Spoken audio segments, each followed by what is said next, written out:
There is a sixth dimension which is studied by man. It is an area encompassing space and also time. It is the medium between light and dark, between positive and negative, and it lies between the pit of man's fears and the summit of his knowledge. This is the dimension of exploration. It is an area which we call the Science Zone.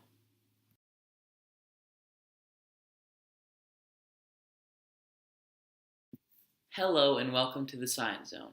I'm your host, George Dyer, and today we'll be talking about graphene. Single layer graphene was first discovered in 2004 by Andrei Geim and Kostya Novoselov. Graphene is a single atom thick, so it's the thinnest material known to man.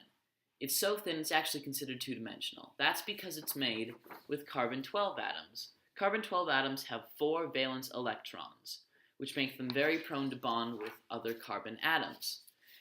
Because of that, graphene is formed in a repeating hexagonal structure, with each carbon bonding to another 3 carbon. And these bonds are very strong because they're covalent, especially where these 2 lines are shown, because that means that they're double bonded, which is an even stronger covalent bond. Graphene's structure is what makes it so amazing.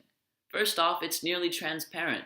It only absorbs 2.3% of white light shown at it, similar to glass or plastic. That's because it's so thin and because of the fairly large gap between each of the carbon atoms, about 0.142 nanometers. Graphene is just a very small layer of carbon from graphite, its parent material. There are 3 naturally occurring forms of carbon in the world: amorphous, graphite, and diamond. Now, graphite is what you normally see in pencils, but pencils are super easy to break.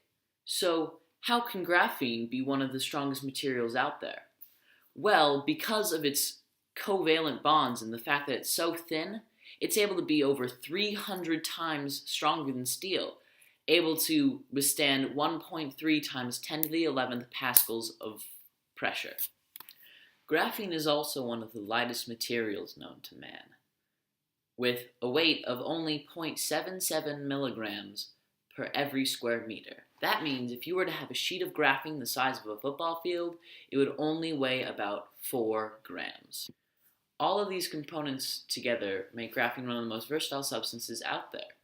It can be used for many different things, including water filtration systems in third world countries, used in batteries to make them last longer.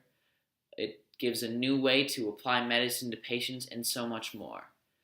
With a new era of technology coming, graphene is something very important that needs to be included in it.